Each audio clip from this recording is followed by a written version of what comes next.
जय हिंद दोस्तों। तो ये ब्लॉग उन लोगों के लिए है जो इस साल 12th में थे, सीबीएसई, यूपी या आईसीएसई जिस भी बोर्ड में। तो ये उन लोगों के लिए इंफॉर्मेटिव वीडियो है, जैसे कि कई लोग थे जिनका जो फेल हो गए या कंपार्टमेंट लग गया है, और उनमें से कई लोग होंगे जिनका एसेंशियल रिपीट आरटी या ईटी लगा होगा। इसलिए दो से ज़्यादा सब्जेक्ट में लगता है। जैसे मान लो अगर तुम्हारा प्रैक्टिकल में पास हो और नंबर तुम्हारा कम आया है थ्योरी में, तो उसमें रिपीट लगा देता है। इसलिए कि मतलब वो सब्जेक्ट आपको दोबारा मतलब रिपीट करना पड़ता है, अगले साल फिर से उस सब्जेक्ट का एग्ज़ाम देना होता है। तो मतलब सोचा मैंने कि इसके बारे में थोड़ा आप लोग को नॉलेज दे। बहुत लोग कंफ्यूज रहते हैं कि मतलब कैसे होगा, कहाँ से फॉर्म भराएगा, या फिर दोबारा हमको पूरा स्कूल करना पड़ेगा एक साल फिर से, या हमें दोबारा एडमिशन कराना पड़ेगा, पूरा फीस जमा करना पड़ेगा। मतलब ऐसे ही बहुत सारे थॉट्स रहते हैं।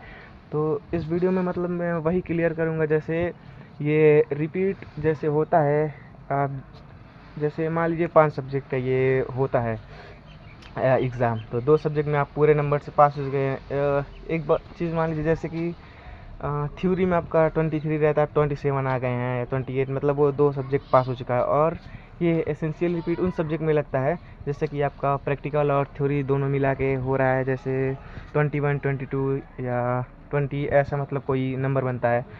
तो उस केस में ये रिपीट लगाता है। जैसे पासिंग मार्क्स तो हो जाता है प्रैक्टिकल और थ्योरी मिला के, लेकिन जैसे थ्योरी का नंबर काफ़ी कम होता है ना, तो इसमें लगा देता है वो रिपीट। तो इस बारे में यही है कि मतलब ये जो रहता है रिपीट लगा हुआ, उसमें आप लोग अपने स्कूल पे कांटेक्ट करके या ऑनलाइन भी ये भरा जाता है। तो इस केस में ये होता है, आप अपने स्कूल पे जाकर प्रिंसिपल या वाइस प्रिंसिपल जो भी रहता है, ये रजिस्ट्रेशन आपका जो इस एडमिशन के टाइम जो आपका रजिस्ट्रेशन किया था, आप उससे जाके एक बार कंसल्ट कर सकते हैं, वो आपको भरवा देगा। ये अक्सर करके अगस्त या सितंबर के मंथ में होता है। तो सितंबर, अभी अगस्त तो चल रहा है, सितंबर आने वाला है। तो अभी आप जाके एक बार कंसल्ट कर सकते हैं अपने उस टीचर से, कह सकते हैं कि सर मेरा रिपीट लगाया है, ये हुआ है। और स्कूल पे अक्सर पता होता है, आपको बस बताना है तो वो आपको बता देगा। और रही बात फ़ीस की, बहुत लोग कन्फ्यूज़ रहते हैं कि फ़ीस लगेगा, दोबारा भरना पड़ेगा पूरा स्कूल का जितना मैं पहले पढ़ा था। तो नहीं, इसमें बस एसेंशियल रिपीट वाले में अगर हो सकता है कभी कभी 5 सब्जेक्ट दोबारा रिपीट करना पड़ता है। तो ऐसा नहीं है कि मतलब दोबारा से आपका जैसे पहले लगा था 30,000 या 40,000 लगा था साल का, तो वैसे नहीं होता है। इसमें बस सब्जेक्ट वाइज होता है, मतलब एक सब्जेक्ट का मैक्सिमम टू मैक्सिमम 1500 जा सकता है एक सब्जेक्ट का।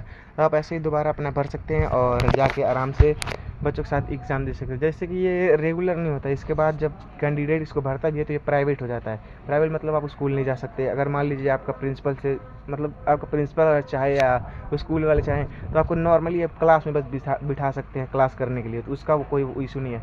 लेकिन ये प्राइवेटली होता है, आप इसको भर सकते हैं और जाके स्कूल पे बात कर सकते हैं आराम से।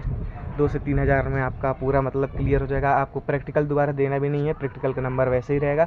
आपको बस जाके एग्ज़ाम के मतलब पहले तैयारी करना है, और जब एग्ज़ाम हो रहा है तो आपको सेंटर पे जाके आराम से एग्ज़ाम देना है और फिर वेट करना अपने रिज़ल्ट का।